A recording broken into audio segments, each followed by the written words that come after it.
Now, developing news on the search for a missing submersible. It's day 3 of the search after a tourist sub went missing Sunday with 5 men on board in the Atlantic Ocean.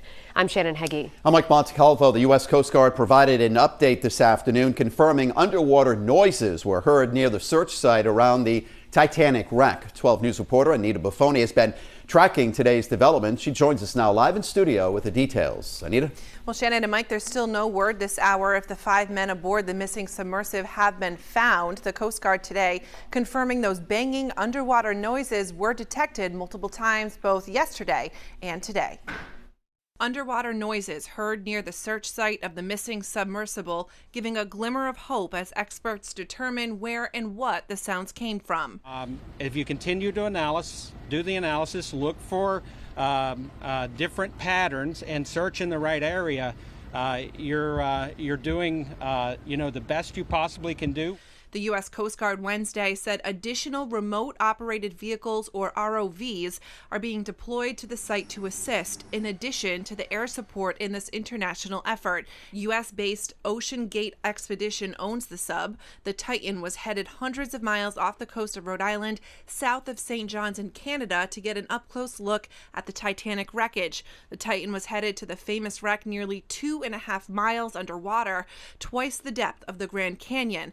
A Canadian surveillance aircraft has been assisting in the search. On Tuesday, it first detected underwater noises. They were also heard on Wednesday. Crews, both air and sea, are now searching that area. The intent will be to continue to search in those areas where the noises were detected, and if they're continuing to be detected, and then put additional ROVs down in the last known position where the search was originally taking place. They are searching 10,000 square miles of surface. So far, no credible results. An oceanography professor at the University of Rhode Island describes what search crews are facing. Deploying an asset, as I said, to get to the bottom and back takes a long time.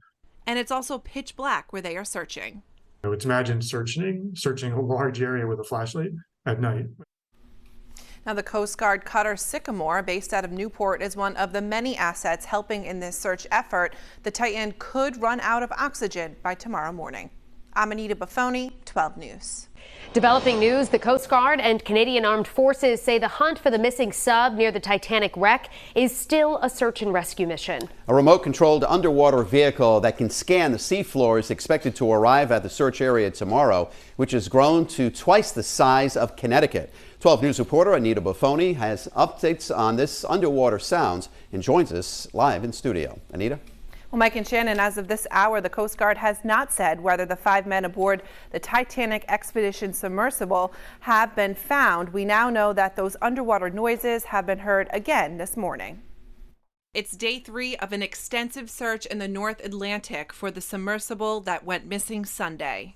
Good afternoon, everyone. The U.S. Coast Guard gave an update to the search, which is now putting more focus on the underwater noises that were detected. The noises have been described as banging noises, but again, they have to put the whole picture together in context, and they have to eliminate potential man-made sources other than the Titan. The sub, named Titan, is owned by Ocean Gate Expeditions. The Titan was headed hundreds of miles off the coast of Rhode Island, south of St. John's in Canada, to get an up-close look at the Titanic wreckage. The Titan was headed to the famous wreck nearly 2.5 miles underwater. That's twice the depth of the Grand Canyon. A Canadian surveillance aircraft has been assisting in the search. On Tuesday, it first detected underwater noises that have not yet been identified, but are being analyzed by experts. They were heard Tuesday and Wednesday. Crews, both air and sea, are now searching the area using sound buoys. Oh, this is a search and rescue mission, 100%. An oceanography professor at the University of Rhode Island describes the difficulty of this type of search.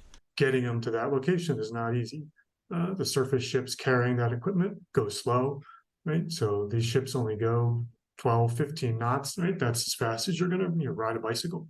And so getting there in a hurry is not an option. And it's also pitch black where they are searching. The Titan could run out of oxygen by Thursday. Unfortunately, it'd be easier to pull these people off the top of Mount Everest than it is to get them back from the bottom of the ocean. Now, a former Ocean Gate employee raised concerns about the Titan, saying it posed potential dangers to passengers, according to court filings. The CEO, who was one of the 5 on board, defended the vessel's capabilities.